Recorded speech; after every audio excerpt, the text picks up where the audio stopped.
Welcome to Original Being, where we explore the timeless wisdom of ancient practices and old ways of living. From holistic health and wellness to survival techniques, homesteading, and primitive skills. I'm Jillian Ariz, a functional and holistic-minded physician associate and a homesteading mother of 3. I am on a quest to reconnect with the knowledge our ancestors lived by, practical skills, natural healing, and self-sufficiency in a modern world. Each episode, I'll be sharing insights, experiences, and conversations with experts and everyday people who embody this mindset. Together, we'll challenge modern conveniences, embrace hands-on learning, and rediscover the practices that have stood the test of time.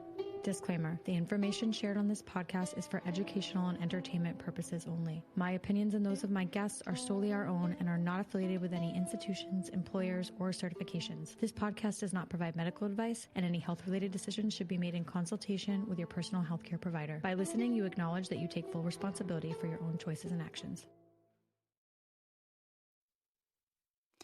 Today on Original Being, we have Samantha Boersma. Samantha is a visionary, intuitive, and creatress, moved by the magic available to us in every moment. She speaks the language of the flowers, acting as a bridge from spirit to physical, to remind you how connected, supported, and nourished you really are. Her work intends to inspire a sense of belonging with all things and awaken you to the remembrance that all the wisdom you seek lives within you. The work she does through the spiral path has been informed by the divine feminine teachings, embodying receptivity, deep listening, and the access we all have to the ancient well of intuitive wisdom within. She works with the principles of Ayurveda, yoga, and Tantra in collaboration with plant spirits to restore balance in the aura and encourage the mind, body, and spirit towards integrated healing. Hi, Samantha. Hi, thank you so much for having me. That is a beautiful bio. Thank you. So I don't know if that bio totally says it, but Samantha does a lot with flower essences. And I would love to know how you got into this and how you learned about this. It's, that big question that I never seem to learn to answer concisely because it feels like it was such a long spiralic journey to get here. But I guess the short of it is I struggled with a lot of health issues, a lot of autoimmune issues, a lot of chronic illness ever since I was young. And I was actually that person who always knew what I wanted to do, and that was be in the fashion industry. Wow. You're the second person actually I've had on that originally wanted to be in the fashion industry. I'm starting to learn now. I'm starting to see the through lines more now that both things are really strongly about expression and the freedom to express who we truly are. But I was on a journey to be a part of the fashion industry, and I was simultaneously navigating that chronic illness and just the intensity of living a life in pain and not feeling your best. And I began this healing journey, and I started going deeper and deeper into myself. And there was kind of like this convergence point where I realized, like, is this really what I want to do with my life? Am I making the impact I want to be making? Like, I'm a person who craves a lot of depth in things. And I went kind of into the fashion industry as this naive young gal who just loved the artistry and the expression and I think the art form that fashion was. And when I graduated from schooling and was out in the industry, I really started to crave something deeper within my career and also within myself. And this was right at a similar time to when I was feeling really unheard by doctors in Western medicine, was really not getting the care I deserved or the answers I was seeking. And so, I was put on this prescription that they said you'll have to take for the rest of your life to navigate what you're going through. And I just refused to accept that. And so I dove in really deep to healing myself and went really strongly on a healing journey. And that expanded beyond my just physical body into my being and my spiritual body. And so I went deeper and deeper and really just started following the calls of my soul. I moved to the mountains, left my whole life in the city behind, and a lot started opening up with plant spirit communication. And I just continued to follow it.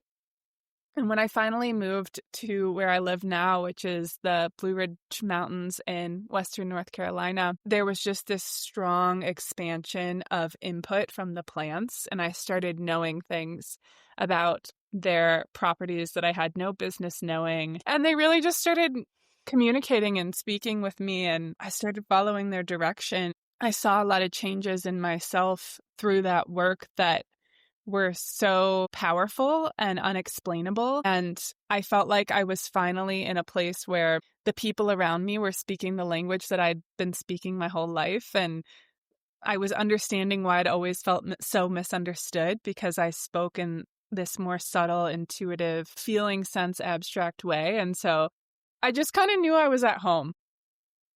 Yeah. I just kind of knew I was home. And so I continued following that, and it led me here to having my own business and helping people heal through this connection. And so did someone like teach you how to do the plant spirit communication? Did you just figure it out on your own, or were you just kind of like meditating with a plant and then these things were coming to you? Yeah, so I've had a lot of guidance from many different teachers. I worked with a company called Earth Speak, which was so fun for some time. So I had a lot of access to courses through them. And, I've been working for and apprenticing with Deborah Hannekamp for the past 5 years. And she works with plant spirit communication as well. And a bunch of other healers along the way have given me bits and pieces, and I've kind of braided them together into my own unique modality that just kind of flows with my original gifts.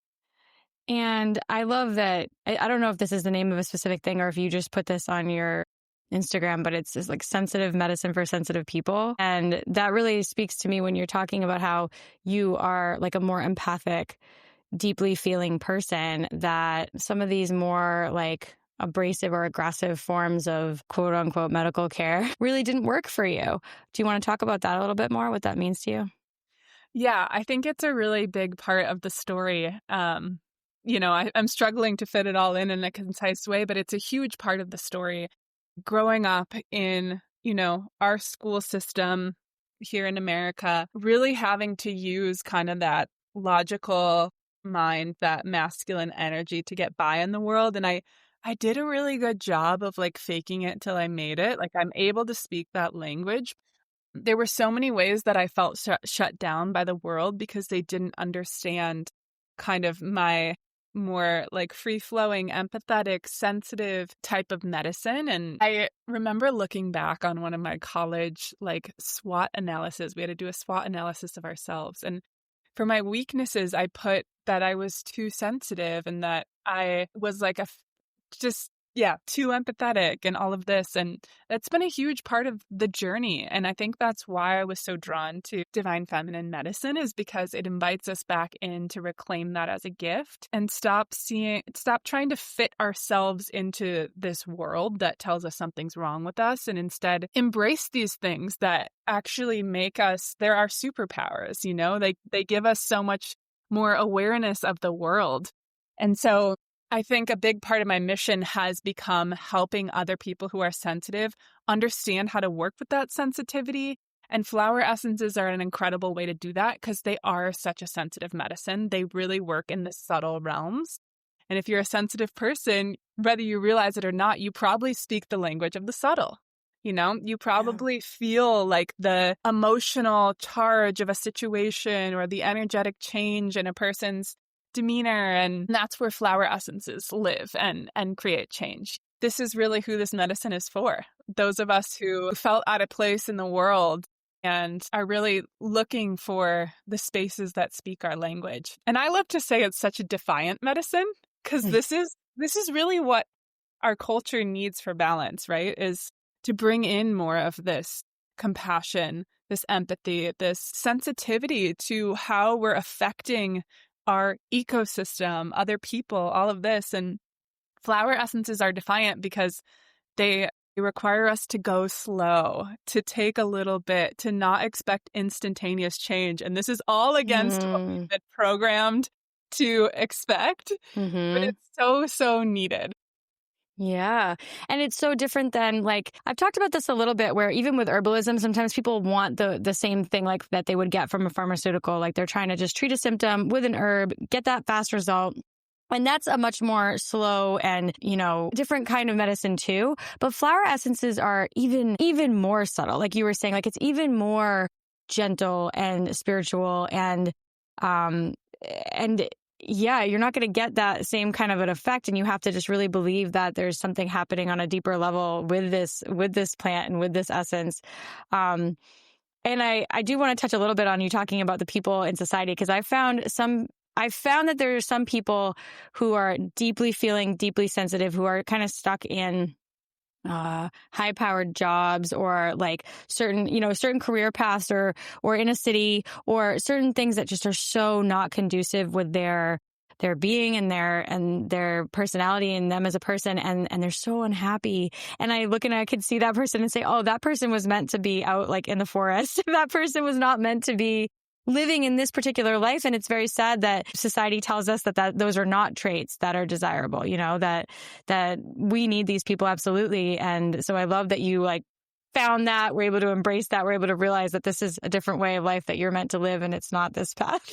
And it takes so much courage, I have so much compassion for that person who's stuck in that position and feels like there's nothing they can do about it, because everything in our cultural messaging is telling us to prioritize, having the high paying job and all of these, whatever it is for you, but like all of these different things. And it takes so much courage to walk away and say, you know what, I'm going to venture into the unknown and see what happens. Yeah. Or thinking maybe like, I don't like to be around people or I don't like people. I've heard that a lot too, or feel it. And really it's, oh no, it's because you're feeling all the people, like you're feeling all their energies and that's what you're feeling. And that's why it's overwhelming. Yeah. And that's a big thing that I try to like braid into everything that I do, is like offering these tools so that those who are really in proximity to a lot of people and a lot of other people's energy feel more well-resourced to navigate the world, because it doesn't have to be so hard. And I know like for sensitive people, it can feel like, oh, this is just how I am. And like, I'm powerless to this and I'm just always going to be drained. But there are so many amazing tools to support us when we are like, it doesn't mean that you have to throw away your life and move to the mountains, like there are tools that can, and it might for some people, but there are tools that can support you if like the city life is for you, but you're very sensitive. So, and flower essences are one of them. I mean, so many of the plants really help us like strengthen and fortify our energy field so that we're not so permeable. And it's not like blocking other people out, but we're really meant to be in our own energy. It's like, it's the perfect frequency for us. We're not meant to be taking on all of these other people's energies. So plants can really help us not only like differentiate the energy, because sometimes it can be hard to know what's us and what's not us, but also really fortify our field so that kind of our own vital life force is continually feeding us, We're receiving energy from ourselves naturally. So do you want to tell people about what a flower essence is and how you make it? Because I think that I often assume everyone listening always knows these things. I know they don't. No. And it's like most people don't know what a flower essence is, which is such a cool realm to be in, because I'm like, I don't want to assume, but I also want to help share. So a flower essence is a vibrational medicine. Plants are our oldest and wisest ancestors. They carry a ton of spiritual wisdom and they love to help us grow, change, evolve on our spiritual journey. And flower essences are made with the flower of a plant. The flower is like the highest expression of the plant. It's like its light body. So it works on our light body or our aura or our subtle field.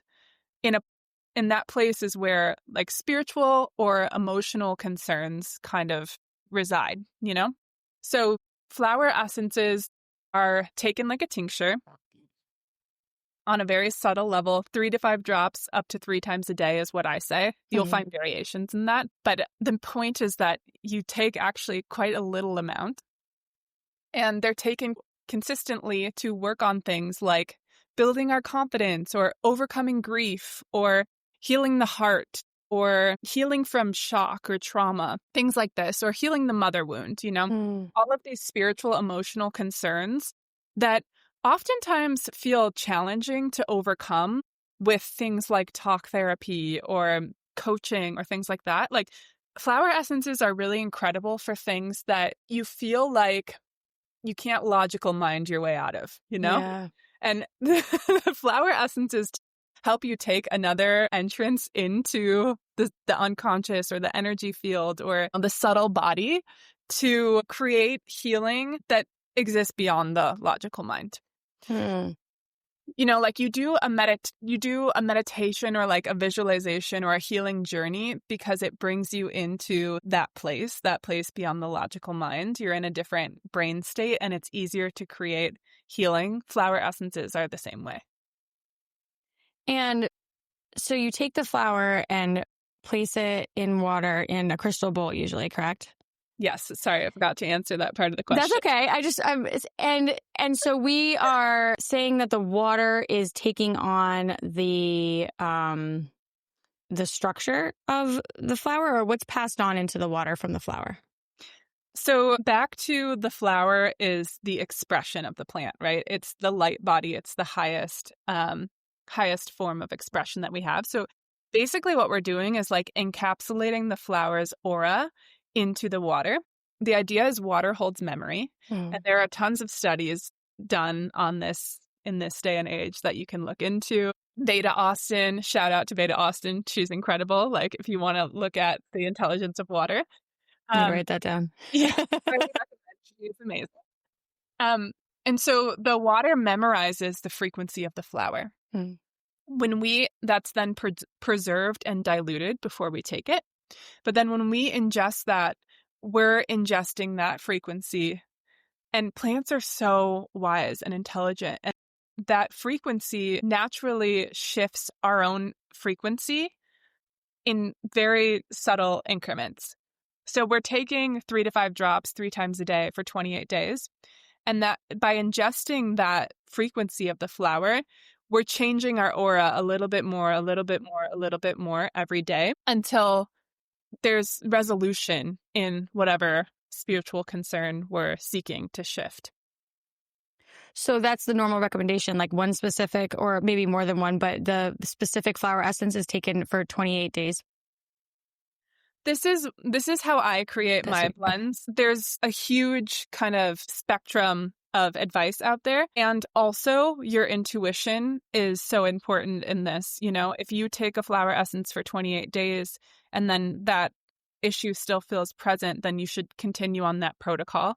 And the longer we spend with plants, like getting to know them, because really you have to think about this as developing a relationship. The longer we spend, the more wisdom we're going to unlock and the more change we're going to help shift in our energy field. So 28 days is what I formulate in one bottle.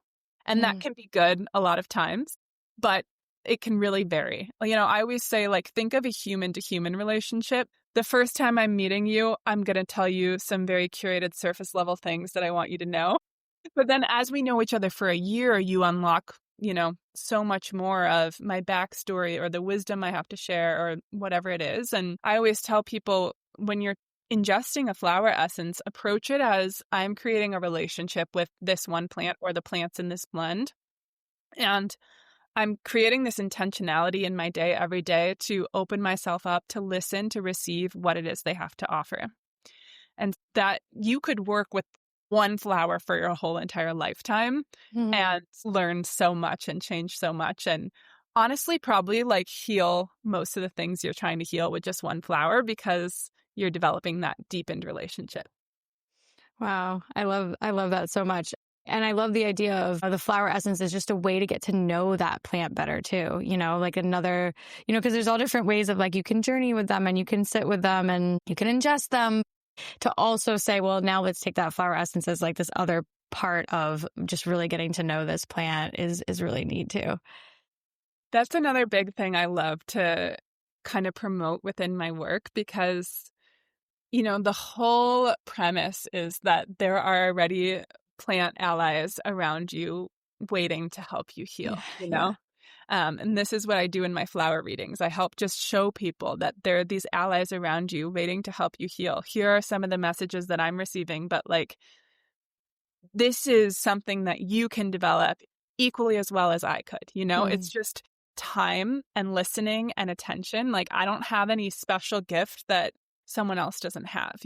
Mm-hmm. And in the beginning, when you were saying how you started sitting with plants and were getting information that you didn't even have any knowledge of, that's a real thing. Like, for people listening, I know that might sound really woo-woo, but when I was in herb school, that was one of the things they had us do. Was there was a specific plant that they had us go sit with that we had to not know it. Like, you had to make sure, like, you didn't know what it was. You had no identification. So you had no understanding of the plant and what it did, and like sit with it for a while and like meditate and like see what came to you.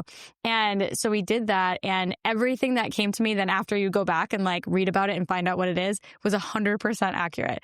And every time I do that, I'm blown away because it seems so mystical and so wild and crazy in one way. But then when you think about ancient cultures, like, they had to have also done this, like, that has to be how we got a lot of information about plants is truly sitting and listening and saying, what do you bring to the table? How do we work together? What is this plant's offering? And the plant will tell you, I can actually, clear blockages in your lungs, or like, they just tell you these things, and it's incredible. Yeah, this is like a huge piece of what I'm really passionate about talking about too. Like, my philosophy is that our grandmothers and our grandmothers' grandmothers carried this wisdom in their blood and bones for generations. And our culture is overly reliant on the written word. And this is another way I think we can create balance and flower essences are an extremely safe way to do it, is by returning back to just listening to a plant. Like, could you possibly resist the urge to go into all the herb books, read, box description of a flower essence? Could you possibly resist the urge to do any research and just sit with the plant? Because there's so much wisdom there. And I really think that, like, the plant spirits, just like us, the plant spirits are continually evolving. And I think they're wise beyond our years because they've been here for so long. But I think we're also evolving. And so the information that's able to be communicated is also evolving. And so I think there's something really magical about honoring the written word, but also setting it aside and giving the opportunity for plants to receive or reveal new information and insights to us that maybe isn't written down anywhere, Well, because everything that's written down is from the human perspective. Totally. But we're so reliant on that written word that like we forget that sometimes, Yeah, that's really interesting. And I find that a lot of people too, myself included, that you might get information if you're really quieting yourself down and letting that come to you, and then you start to just second guess it or not trust it. Oh, yeah. Say, oh, my brain just created that. Oh, I'm just making that up, but that's not real. That's something that we do a lot. It's such a huge part. And so, back to the trainings that I did trainings with this woman, Emily Hamilton, who was amazing. And that was a lot of what we did, was meditating with the plants for like 3 hours every week, and then sharing in our live calls, like, what we received. And what I loved about working with her is she would never validate or invalidate anything. She would just like, and then you would just hear everyone's, and the through lines were incredible. But then if you went and did the research after, you'd be like, wow, other humans have written this down too, like you were saying earlier. And it's so real. I know it doesn't seem like it. I know, I agree. Coming from like a science background, it's like, that's kind of what I love too, though. I love stuff that science can't explain. And I love science too. I love things that we figured out. But the more you know as a human, the more you realize you don't know. And you just kind of keep being like, wow, this is fascinating. And there's so much out there that has yet to be explored. Yeah. I mean, huge fan of science as well. And also, I think the human mind can just limit us so much. I think, especially in the scientific community. I'm so sorry. I know this is like kind of controversial, but there can be a lot of like rigidity and like, no, it can't be any other way. Like, and this is how we get stuck in prisons in our own minds, and the essence of my work is really, it always comes back to liberation. Like, how can I free my own mind and help other people free their own minds more and more and more, because I think that's the space where these new discoveries and these new insights really come from, you know? Like Mm-hmm. all inventors were seen as crazy at one point, and Yeah. I Yeah. feel like to be Even amazing scientists and medical thinkers throughout history, every time there was like a new idea, it was like, nothing new ever. and to be like a true cutting edge scientist, you have to probably have your time when when you're perceived as crazy. So Yeah.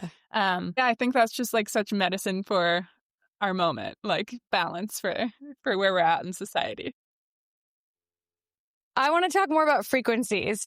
So I'm actually still trying to wrap my head around this too, even though I understand what a flower essence is. So we're talking about like the spirit of the plant too. And I know there is a lot of science and research around water. So if we're getting back to science, yes, if you want some, legitimacy to your scientific brain, there's a lot of really amazing research about water and water structure and water holding memory and things. So if the water is kind of being imprinted with this flower, but what's the frequency? Frequency is like a vibration, right? So what's happening with the frequency? I mean, it's the same thing as the sensitive person being in the crowded space and picking up on everyone else's energy, and it's affecting them, right? Our aura contains the medicine that we have for the world, and that is the frequency that we're emitting from our heart space. It's really the electromagnetic frequency of our heart. And so I think it's the same thing with the flower, right? It's really just their aura, their frequency. It contains that information that then can be, emitted through that imprint on the water. Does that make sense? Kind of. It's hard to like process it. Like I love it so much and I want to be like, yes, but I've always had a hard time like fully understanding. But also I always wonder, so we take that water and then we usually like brandy or something's added to it just to like make sure it doesn't, get moldy or go bad or whatever over time. And then you were saying it's also diluted. So like how much is left at that point when you get to that end process? Yeah, so that's one of the most wild parts. And this is where there's a lot of similarity to homeopathy. Yeah. So the concept of homeopathy is that it's often toxic plants that it's like cures like you bring in the toxic plant to aid the issue that you're having, but it's diluted down so many times that there's no plant matter in the final product. We just talked about this recently a couple episodes ago. I didn't actually understand that there wasn't any. I thought there was just like a super, super tiny amount. But she was saying it's also just like an imprint of the plant too, basically at the end of point. So it's the same philosophy. And so flower essences, it's pretty wild. So the mother essence is half water, half preservative. Mm-hmm. But then to make an actual essence that you would ingest, you have half just regular spring water, half preservative, and like 8 drops of the mother essence. Mm. So it's pretty diluted. Mm-hmm. It's diluted down, down, down. But the idea, and I don't know that I can really explain this either because it is really contrary to like the logical mind. But the idea is that actually the more diluted it is, the more powerful it is. That's interesting. Have you ever tried the mother essence and then felt like, okay, what the difference was? I haven't taken a mother essence directly, but I have overdone flower essences and really felt a lot of intensity. Okay. It really is such a challenge to our ego, I think, to go slow. Yeah. Yeah. Yeah. So I don't know. This is the concept that the more diluted it is, the more powerful it is. I don't know that I can really explain that from like a logical mind perspective because it doesn't make sense to me either. But I've experienced the effects of that, Yeah. And I think it's something that you kind of just have to experience for yourself. And I always like to say, too, to anyone who feels like, I don't know if I believe that. That seems kind of crazy. Okay. Totally cool. I get that. And I am such a skeptic myself, But also, even if the flower essence isn't technically doing anything, like let's just say that, right? The thing is that you have already gone through the process of saying, I'm feeling grief. I think I need something to support my grief.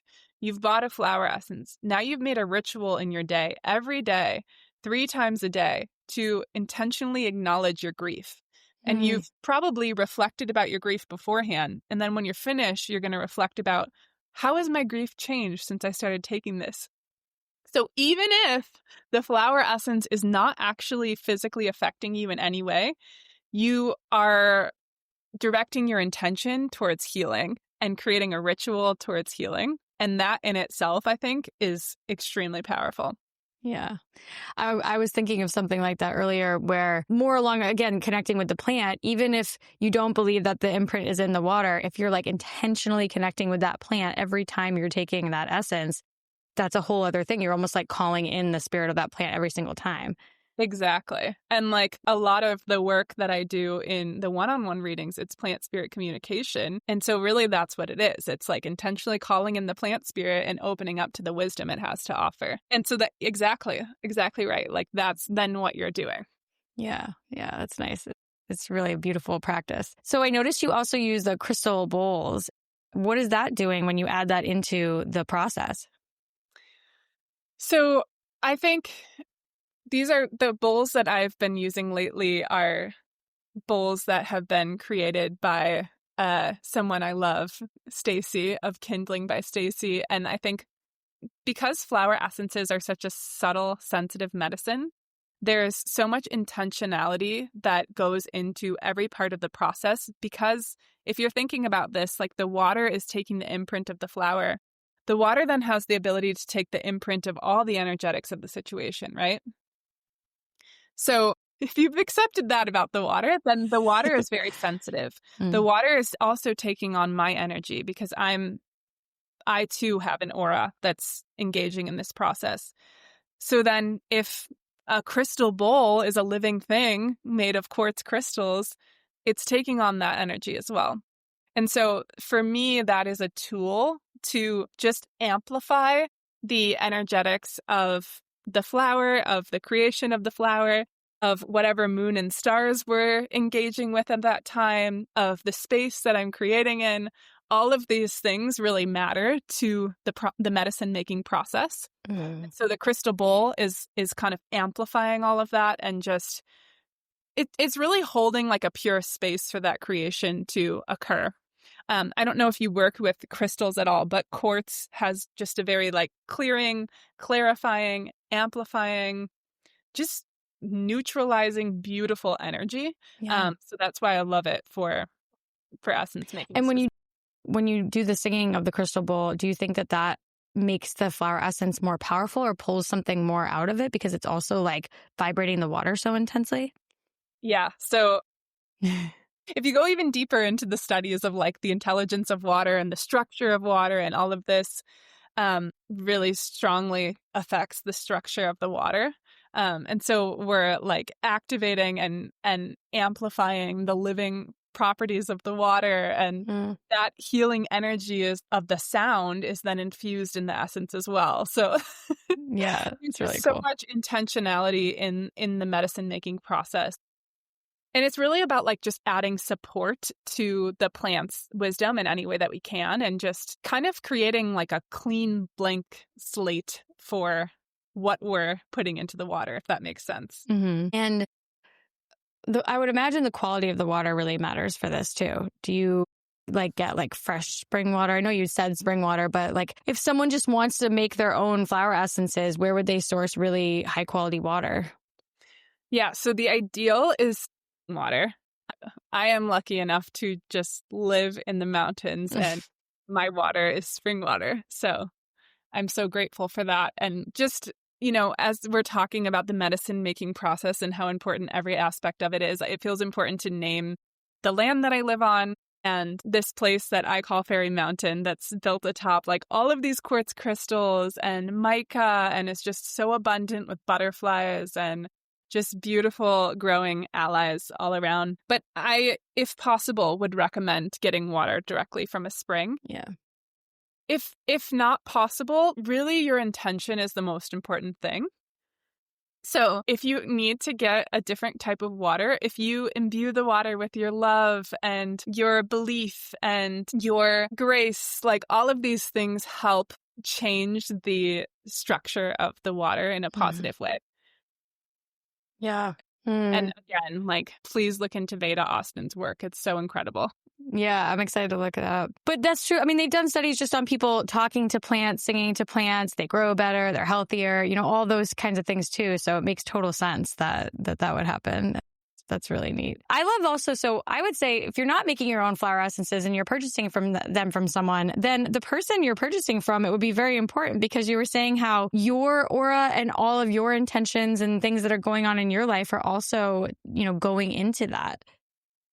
Yeah. So I really recommend a lot of discernment when, and not that anyone creating a flower essence is like bad, but just that they're in resonance with you.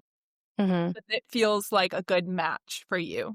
Because if someone just feels like out of resonance with you and then you're kind of ingesting their energy, that could be less than beneficial, Yeah. If they're like just crazily mass produced and there's not really probably any person left in the medicine making process, then there's kind of a question there on how effective they're going to be. Yeah, that's really interesting. And so you'd mentioned something about like the moon. Do you try to like do things with certain phases of the moon as well? Yeah. And sometimes it'll just be like the medicine lets me know when's the time. But, there are more potent times to make medicine for certain intentions, like, a new moon for a medicine that's going to help clear and then call new things in, or a full moon for a medicine that's about connection and celebration and ceremony, or things like this. So you can just, it's similar to like biodynamic farming, Right. you can just use these things to amplify what you're already creating. Again, this is just like additional. I think it really goes back to like your intention is what matters most. So it doesn't have to be the case that it's the perfect stars when you want to make this flower essence, but it can just be an added benefit, I think. Yeah, definitely. So what if you have somebody who is very, like, they want to try it, but they're also really like blocking themselves to the process? And I guess what I'm trying to say is like, what if you have someone who's taking it and they're just like, I don't feel anything, it's not doing anything, like that kind of like an attitude. How do you approach that? Or does that person ever come around and realize that like they need this more subtle medicine and like take the time to actually feel it? I don't know. I guess I'm just thinking about people I know or things that I would feel like they would be like, I don't feel anything, that kind of an attitude. I think that's fine. And I personally don't think I don't feel the need to like convert someone. Like, that's fine. Cool. Like, what works for you, That's cool. But I would say like maybe just give it a shot and maybe just ask yourself if you've really reflected before and after. I think a huge part of subtle shifts is being able to have the attuned awareness to notice the change, because it really can be so subtle that it can be difficult to realize that it's not just you. Like, Yeah. the beauty of flower essences is it just feels like the petals of a flower unfolding. Like, it's hardly perceptible until it's complete, So I think it's really valuable to note down how you're feeling before you start taking it, and then look back at that and note down how you're feeling afterwards and just kind of compare notes. Every medicine isn't for everyone, and that's totally cool. Like, if you don't feel anything, no big deal. Like, I've done tons of meditations and transformative healing journeys where I didn't feel anything, and that's okay. And personally, I'm obviously very woo-woo, so I trust that what needed to happen probably did. But if that's not your thing, then no worries, you know? But I really think the reflection process is a huge, huge part of it, because it can be hard to remember. It's like when you're growing up with like an animal, you're watching them grow up, or a child, and you see them every day. It's hard to realize how far they've grown unless you like look back at pictures. Absolutely. And then with yourself, it's even harder because you're kind of in your own bubble, So really taking that time to reflect, I think, is key. Yeah, that makes a lot of sense. And like changes, like you said, might have happened whether the person acknowledges it or not. Yeah, and it's no big deal if it's not your vibe. I think for me, what's really beautiful about it is that it reminds us that we have support around us from the plants. And even if that just opens like someone's eyes a little bit more to the wonder and magic available to us in every moment, then I feel like it's done its job, you know? Definitely. Like, even if it just like opens your mind a little tiny bit and you consider it, like, I'm stoked. So something I'm super interested in, because I think everybody loves personalized stuff. I know I do. I don't know. I assume everyone loves it, but something that's like really personalized, it feels like it's really special. It's just for you. So you do individual readings, 2 different kinds of individual readings. I want to hear about that. Like, do you see someone and you look at them and you're just like right away, like a flower might come to you? Or I'm sure there's like a, a more, like you said, like a more superficial level and then a deeper level. But let's talk about those individual readings. Yeah, so it's so fun, actually. So I do flower readings, and then I also have an essence consultation. The essence consultation is just a little bit shorter, and I don't do energy healing in it. But what we do together is you come in, we kind of ground into the space, and you tell me like what's coming up in your life. And then we do a grounding and clearing practice. I do energy healing with the plants, and I then share which flowers come through and what messages they have. And then I create a flower essence for you. But they come through in many ways. So sometimes when I'm preparing myself and sitting and calling myself and the person into the session before I even meet with them, sometimes flowers do come through. A lot of times when I'm one-on-one with the person, they're telling me what's coming through or what's coming up in their life, what's present. I'll have a lot of flowers that come through in my logical mind, but very often when we go into the meditation and the energy healing, completely different plants will come through that I would have never expected. It's so fun. It's like I'm humbled every time. Because my logical mind can, I've been doing this for a little while. I know the properties. My logical mind can draw the connections, but when I look into someone's energy and really sit with the energetics coming up around what they're moving through and their personal like guidance system, it'll be something I never expected, which is so fun. And they'll bring through messages that I've never had come through for that plant before, but it's for that specific person, So That's super there's cool. variation. Yeah, I love that. And so are you often giving them a blend more so than a single plant? Yeah. Yeah. I would say it's like 2 to 5 plants tend to come through. It's usually that kind of sweet spot, and it differs on the person for sure. Sometimes it's like, oh my gosh, there's so much activity. Like the plants are so excited that you're here. This huge blend, but I try and keep my blends pretty simple and minimal because I find like going back to that relationship piece, I find it much more clear to build relationships when there's not a ton of plants kind of speaking in the blend, But someone this has only happened to me a couple times, but sometimes they'll show me like 2 paths for the person. Oh, They're interesting. like, they can go this way or they can go this way. And here's this blend and here's this blend. But you need to get clear with them. Like, do they want to kind of dive into the darkness and the shadow work and the healing, or do they need maybe more of a light path? And sometimes I'll just connect with the person and ask them what they want. And sometimes I'll use my intuition to feel into like, they've really been in the depths of it for a long time. Like, let's maybe make this a little more easeful and light. And this is a medicine that I find a lot of plants really carry. Working with fairies tends to come with working with plants. And fairy medicine is a lot about like bringing the joyfulness, the playfulness to life and even to the hard work. And so a lot of times it's really about like making things a little bit easier. Yeah. So do you use your intuition to decide that path for them? Or do you ask the person like, well, I'm getting these 2 options. Like, what are you feeling like you're ready for? It can go both ways. Yeah. Yeah. Yeah. Like sometimes I'm like, this is what I would recommend. Like, I'm just noticing that, you've been kind of striving on this path for a while, and like maybe you're being called towards a little bit more ease, but obviously I honor the person in that decision, but I'll like make a suggestion, and because that is actually something as humans that we have such a hard time choosing for ourselves, I think, and remembering is that it doesn't have to be so hard. Yeah.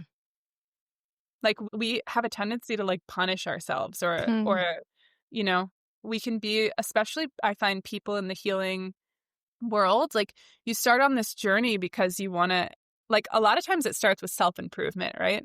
Yeah. Like a lot of times it starts like kind of surface level, like self-improvement. And I find that it's really easy to get like sucked into this narrative that there's always something more wrong with you to fix.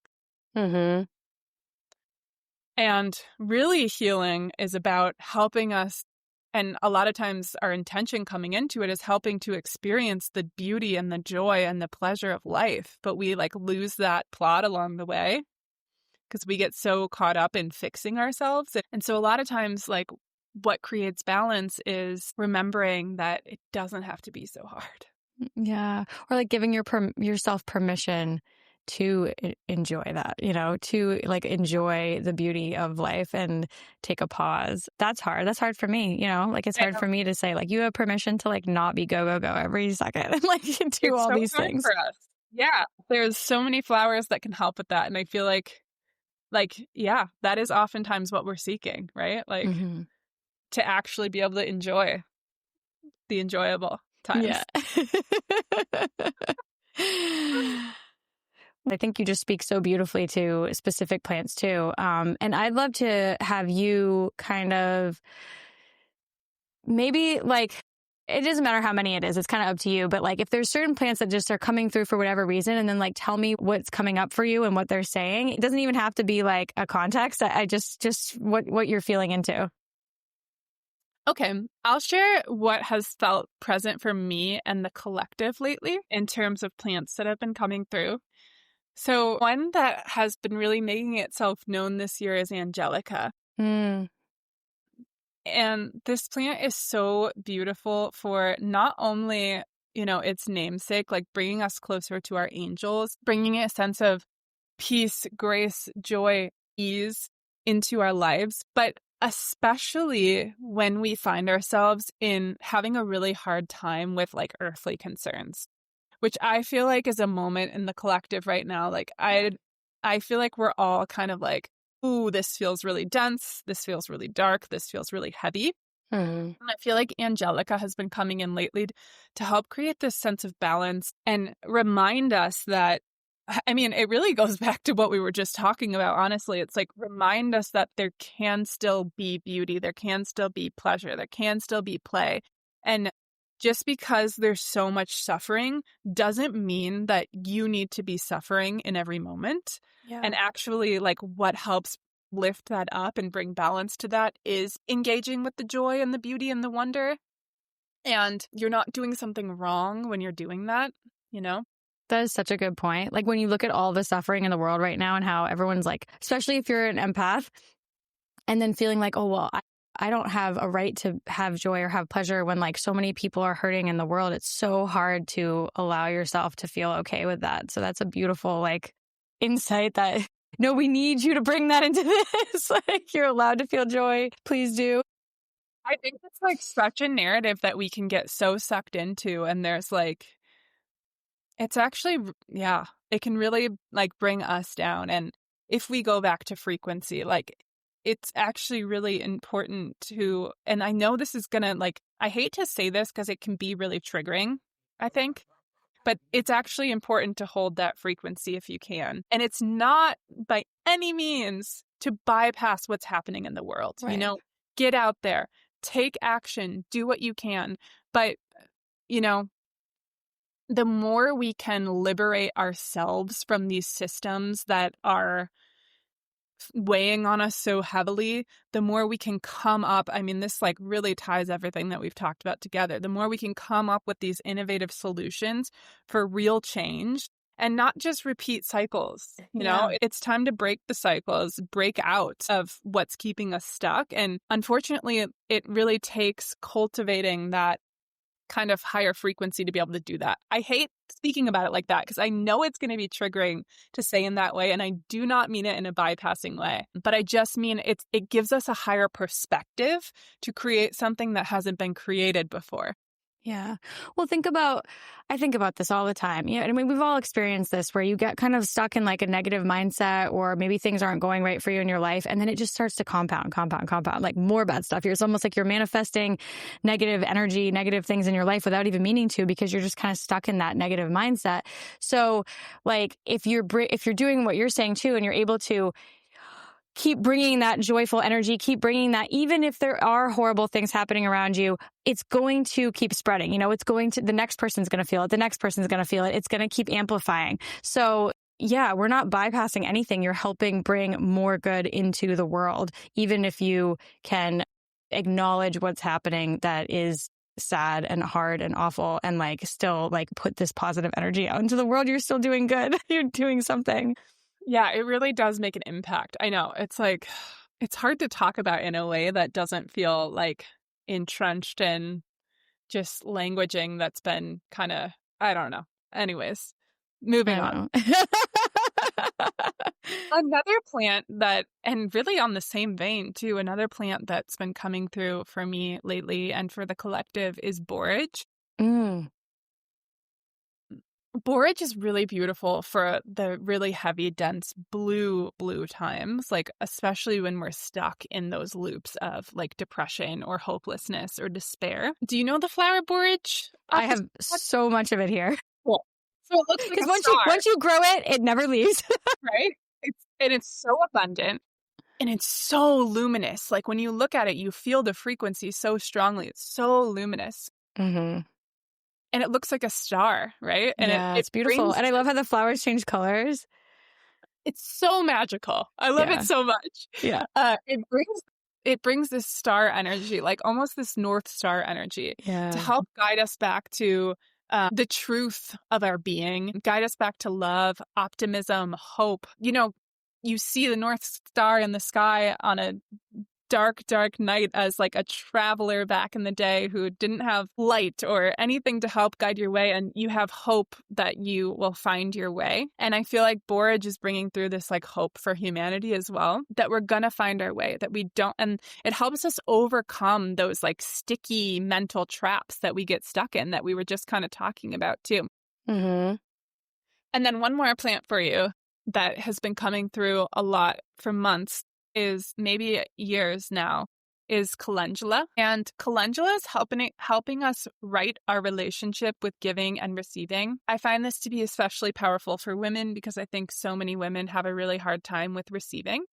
Yeah. And it's rooted in our sense of worth, right? And worthiness within ourselves. I think there's a collective healing going on around just our innate worthiness, our innate purity. And I know, again, kind of a triggering word, at least it is for me, or has been in the past. But by that, I mean our innate goodness. We are made of the same things of these flowers that we find so beautiful and that help us heal. There's nothing wrong with us to be fixed, going back to this. And it's also really been giving a lot of information around building a new economy and a new sense of trading value or exchanging value. I think we're going to be seeing in the coming years a lot of shifting in this space of currency. And I feel like calendula is a really strong guide in how this unfolds. Wow, that's super interesting.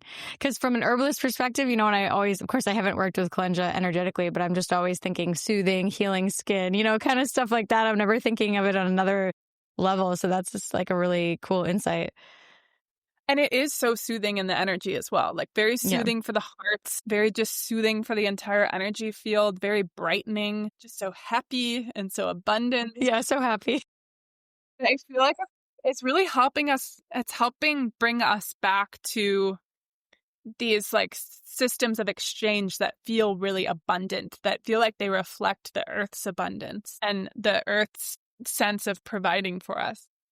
That's really interesting. I was thinking a little bit about that too with I guess I don't want to just say money because money is of course only one form of abundance, but do people ever work with flower essences for stuff like that, for wealth, for bringing abundance in or things like that, more a specific intention, this is what I need to bring into my life right now?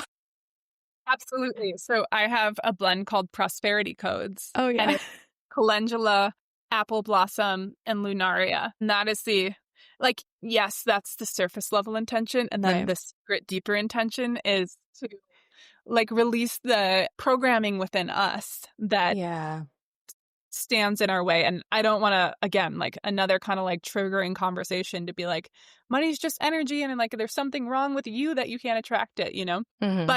But there's always some semblance of truth at the core of these things, I think.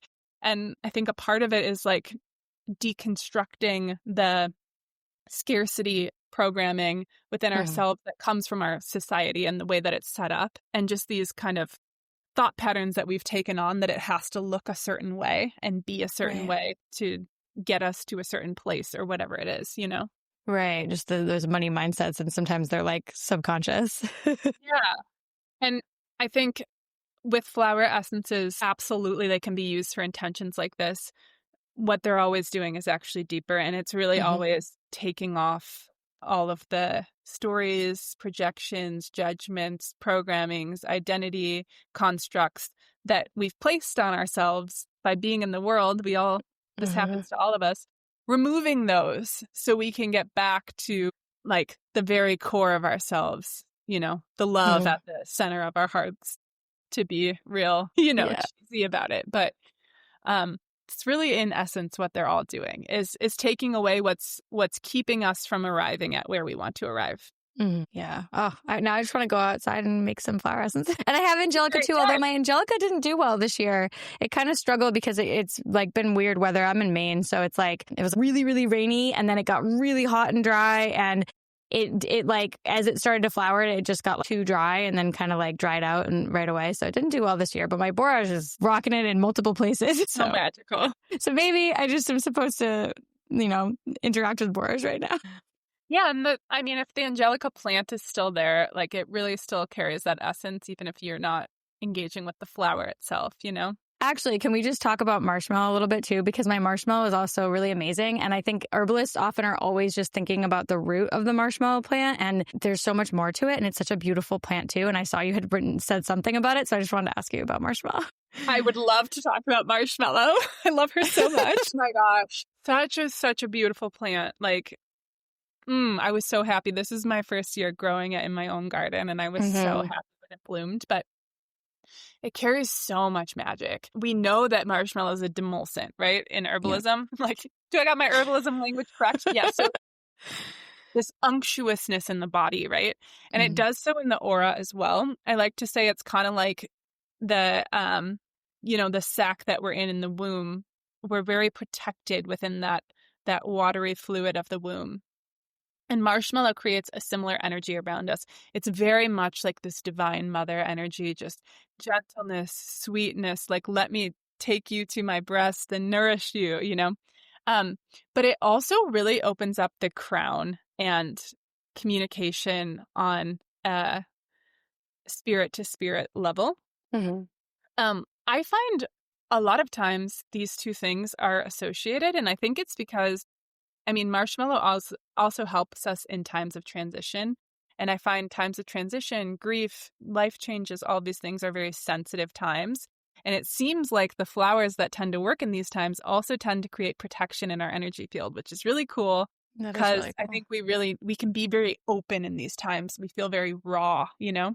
And so there's this protection that occurs. But I love mallow for times of transition, specifically menopause, or other threshold times like Saturn return time, or I don't know, even like maybe a midlife crisis time. Again, because it creates that soothing and that buffering, but it also helps us overcome the programming around aging. I really love this for women, especially because there's so much, and oh my God, it's like so rampant in our society now too. Like so much programming around aging and whatever. I'm not going to give my opinion on it, but I think it could be helpful for all of us to reorient in our relationship around aging and what it means about us and about our value and about our worth as women. So if you're looking for anything like that, mallow is amazing. I love that. So like if a woman is just struggling with the aging process too, or feeling that societal pressure of wanting to not look like they're aging, like the marshmallow can like help sort of get to the deeper root of that and realize that that's, you know, societal programming.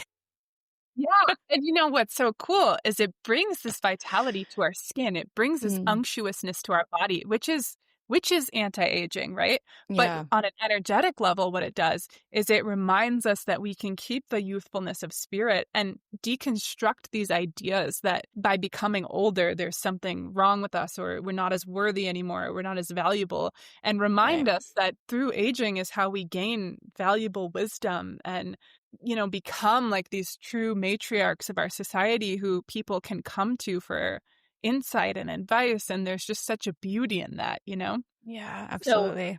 it's really interesting how it works on multiple levels. Yeah. Like, yes, it does bring the vitality back to our physical, features or whatever, but it brings the vitality back to our spirit by releasing this heavy narrative that there's something bad about getting older, I love that. Wow. I could just sit here and ask you like each plant all day and hear what you had to say about it. You have such amazing insights. It's so fun. It's so fun. I want to do a reading with you now. Yeah, we'll have to do it for sure. Okay. Well, is there anything else you want to talk about? Do you want to talk about the garden that you're building? Because I saw you were building like permaculture garden or anything like that. Oh, I don't know. I mean, I am. My partner and I are building a permaculture garden, and I think it's just really beautiful insight for the way plants work. And I guess what's coming through to say is to just remind people that all your observances of how plants work within nature, work within the garden, how they interact with other plants, like, I'm thinking of comfrey and how it's a dynamic accumulator and how it brings the nutrients up from the soil so that the other plants can access them. Look at these things because this is giving you insight to the energetics of the plant. So you have so much wisdom available to you and trust your intuition. But, comfrey works this similar way in the energy. It helps. It's like a master healer on an energetic level. And as a flower essence, it helps people who really have to go into the deep and darkness. They have to go on these hard journeys, but their purpose is really to bring up the nutrients for the people around them. And they carry so much light and helps remind them of that, So I guess what I'm feeling called to say is there's so much insight around you. And just observing and listening is like such a great place to start if you're feeling called to want to connect to the wisdom of plants. Get out in your garden or get out in your local park. A lot of what started all of this work for me was when I moved to the mountains here, and I would just go and learn every single plant I possibly could around me that I didn't know. And I think something that's maybe a little bit different about my work than a lot of other flower essence practitioners that I see is that I work with a lot of the like little tiny weeds that a lot of people overlook. So go to your local park, get a plant identification app, identify the tiny little weeds, or just sit with them or feel their energy in your hand, or just open up to listen to what they have to say to you. Like this, if you have any interest in learning, it's so available to you and it's so around you. And it's really just takes presence and just being open and willing, and you will be so well received. Like the plants love to just have attention brought towards how much they have to offer. They're so willing to assist you in your growth. So yeah, I just feel compelled to say, your classroom is right outside your door. Yes, absolutely. It absolutely is. Yeah, there's plants everywhere. And there's, so many, like the little weeds are sometimes super magical, like you said. I mean, even dandelion. Dandelion's an amazing plant, and that is everywhere. So get down on the ground and spend some time with somebody. I mean, truly. And I feel like one big thing that I'll share that I feel like has come through from the plants is they're really asking us to kind of deconstruct these boxes that we've put them in. Yeah. And a great place to start with that is like going to learn what dandelion has to offer, because dandelion's been placed in such a box, been demonized, been, all of this wild stuff by the overculture. Like get out there and learn what dandelion has to offer, and also maybe remember that, like, what do you have to offer dandelion as well? Can you also offer your love and intention and offerings and song and voice and care in return? Yeah, that's a great point. I know that there's a lot of work with poisonous plant essences now, because that's the same kind of idea. Like you take a plant and say, well, this is poisonous, so we write it off as like it is useless to us. And in fact, there's some really potent magical things that that plant has to offer. So that's a great point. And that's another huge thing. Is like there's so much fear out there around plants. And this is why I love flower essences so much, because you can work with any plant. You don't even have to pick a plant. You can even work with endangered plants. If you can't pick it, you can just have your bowl of water under the plant. Mm-hmm. Same thing with poisonous plants. And so it opens up so much to us where we can work with these plants that have been demonized and really sit and listen and hear what they have to say. And often, I mean, they have the most magical medicine, the most incredible teachings to share with us. And that's what's so cool about flower essences. Yeah. And totally safe. That's the other beautiful thing. Like you were saying, like if you're afraid of plants, like totally safe. There's nothing to be scared of in a flower essence. So that's a really beautiful aspect of it as well. Yeah, absolutely. And it helps you just recognize how much fear narrative is out there around plants and just kind of begin to dissolve that, because there are our allies, our kin, our ancestors, and that fear really creates a sense of separation. Yeah, definitely. So Samantha, tell everybody where they can find you and your offerings, because now everyone after listening to this is going to want a reading with you.